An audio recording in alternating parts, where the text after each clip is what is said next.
In this video, we're going to define who exactly is a beneficial owner when it comes to the Corporate Transparency Act's new beneficial ownership information report. The Treasury regulations define a beneficial owner as any individual who directly or indirectly either exercises substantial control over the reporting company or who owns or controls at least 25% of the ownership interests in such reporting company.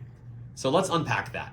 First off, FinCEN says it needs to be an individual, as opposed to, say, a trust or another LLC or corporation which is acting as a holding company.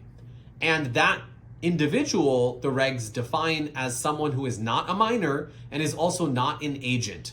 Think about it on some level like a responsible party for an EIN, which has to be an individual and not another entity. So a lot of our clients are asking about trusts because we've set up revocable trust or irrevocable trust or both for them. They're wondering, does that trust need to file a report by itself? The answer is, unless that trust is a member of an LLC or has shares in a corporation, then the trust itself does not need to file. But because it has an interest in a reporting company, then potentially there are going to be filings for certain individuals related to that trust. So those individuals could be either the grantor, if the grantor retains a right to revoke the trust. It could be the trustee, if that trustee has the authority to dispose of the assets of the trust. It could be a beneficiary, if that beneficiary has certain demand rights, but not a contingent unvested beneficiary, meaning someone who will inherit later. And in some cases, it will be the trust protector as well, depending upon the role that the trust protector is playing in the trust. So this is one that you probably want to discuss with legal counsel to make sure that you are not missing anyone, given how stark and severe the reporting violations are under the regs. Now, besides a trust, the person who is going to file a BOI report is either going to exercise substantial control or own 25% or more of the ownership interest in the company.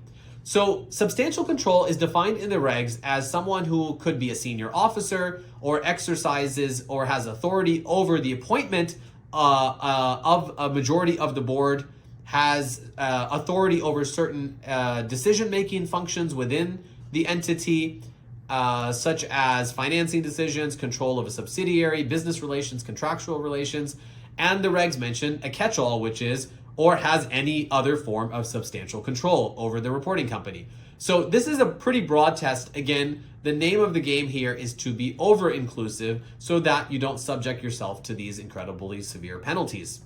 When it comes to ownership, that's a little bit easier to understand. 25% or more means 25% or more. However, not just stock or equity, but it could be capital or profit interest as well. So if the LLC has multiple classes, that's something you'll need to consider. Convertible notes, puts, or even call options are all potential instruments of which 25% ownership is going to be calculated. So again here, the Treasury Department is looking to determine who are bad actors and to prevent money laundering. And in doing so, they're being incredibly broad in their instructions here. Now, one last question is, what about community property jurisdictions like Arizona, California, and Texas, where so many of our clients are? What about the spouse who is not named on the LLC or the corporation? Now, this is a really important question because community property jurisdictions define community property as a joint ownership of an undivided interest. So in those jurisdictions, some of them actually have specific statutes that say that spouses have joint management over community property. So absent a prenup, a postnup, a disclaimer in the operating agreement or in the bylaws, potentially the uninvolved spouse, besides a trust, the person who is going to file a might also be deemed a beneficial owner and need to report under this regime. So hopefully that's helpful in discerning who exactly is a beneficial owner when it comes to your LLC or corporation.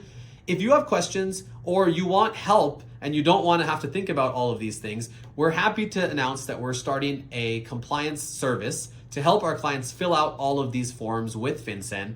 I'm going to drop more information about that in the description below. If you have questions, you can leave them in the comments or reach out and we'd be happy to assist.